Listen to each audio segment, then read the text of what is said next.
बिस्मिल्लाहिर्रहमानिर्रहीम। अस्सलाम वालेकुम, कैसे हैं सब लोग।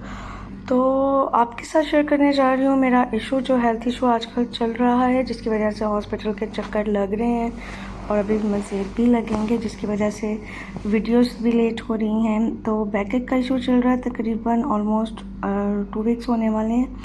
तो चेकअप के लिए पहले तो हम लोग गए थे एक दिन हॉस्पिटल, तो अपॉइंटमेंट ली थी ऑर्थो के डॉक्टर से। पहले न्यूरो के डॉक्टर को भी काफ़ी दफ़ा मैं न्यूरोलॉजिस्ट को भी और न्यूरोसर्जन को भी चेक करवा चुकी थी। तो इस दफ़ा प्लान ये था कि इस दफ़ा हम किसी ऑर्थो के डॉक्टर को चेक करवा लेते हैं एक दफ़ा, और सेकंड ओपिनियन के तौर पे हम चेक करते हैं कि वो हमें क्या सजेस्ट करता है। तो सुबह सुबह उठकर हम लोग आ गए यहाँ हॉस्पिटल में। बच्चे जो है उनको नींद से जगाया था बस, और जैसे बस वो सोए हुए थे। हरीम तो खैर ऑलमोस्ट अपने नाइट सूट में ही है, और हरम को मैंने चेंज करवा के तो फिर बस हम लोग हॉस्पिटल आ गए। तो यहाँ पर अभी हम वेटिंग एरिया में हैं और बारी का इंतज़ार हो रहा है कि हमारी टर्न कब आए। तो बच्चे ऑलमोस्ट नींद में थे, हरम भी बोर हो रही थी, तो मैंने बनानास रख लिए थे साथ में, क्योंकि सुबह बच्चों को जागने के बाद तो भूख लाजमी लगती है। तो जूसेस वगैरह थे साथ में रख लिए, बनाना था। तो वो हॉस्पिटल में जब हम वेटिंग एरिया में थे तो मैंने इन्हें वो दे दिया, ताकि थोड़ा बहुत बच्चों को हौसला हो जाए, पेट में कुछ चला जाए। तो यहाँ पर हरम जो है वो बहुत बोर हो रही थी, उसके लिए एक जगह पर आराम से सुकून से बैठना बहुत मुश्किल काम है। तो बस वो ऐसे ही भाग दौड़ रही थी। तो चेकअप वगैरह हो गया, फिर वाइटल्स वगैरह होने थे, तो वो करवाए। देन उन्होंने हमें भेज दिया इमरजेंसी के रूम में। कुछ इंजेक्शन थे, कुछ आईवी में जाने थे, वो लगाए, और कुछ मस्कुलर थे, इंटरमस्कुलर। तो बस चेकअप वगैरह के बाद डॉक्टर ने यह सजेस्ट किया है कि एमआरआई होगा। तो एमआरआई की हमें उसी दिन की अपॉइंटमेंट नहीं मिल सकी, क्योंकि नेक्स्ट डे यकम मुहर्रम की छुट्टी आ रही थी, तो फिर इसलिए हम लोग अपॉइंटमेंट लेके घर चले।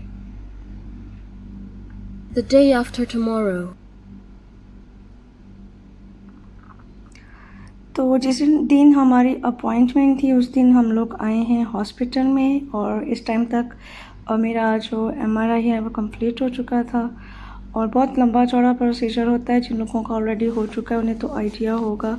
तकरीबन 45 मिनट्स के लिए आपको मशीन में लिटाया जाता है, पूरा प्रोसीजर होता है एक, और इतना शोर होता है उसमें कि बस पूरा दिन जो है, फिर मेरे सर का दर्द जो है वो ठीक नहीं हुआ। तो फिर मैं इतनी ज़्यादा, मुझे डिज़ीनेस बहुत ज़्यादा हो रही थी, तो मैं आकर बैठ गई आराम से चेयर पे, और फिर मैंने हरीम की ड्यूटी लगाई कि वो फार्मेसी से जाकर मेरी मेडिसिन कलेक्ट कर ली। क्योंकि यहाँ पर ये होता है कि हर चीज़ जो है सिस्टम के अंदर वो अपडेट कर देते हैं, तो प्रिस्क्रिप्शन वगैरह लेके नहीं जाना होता।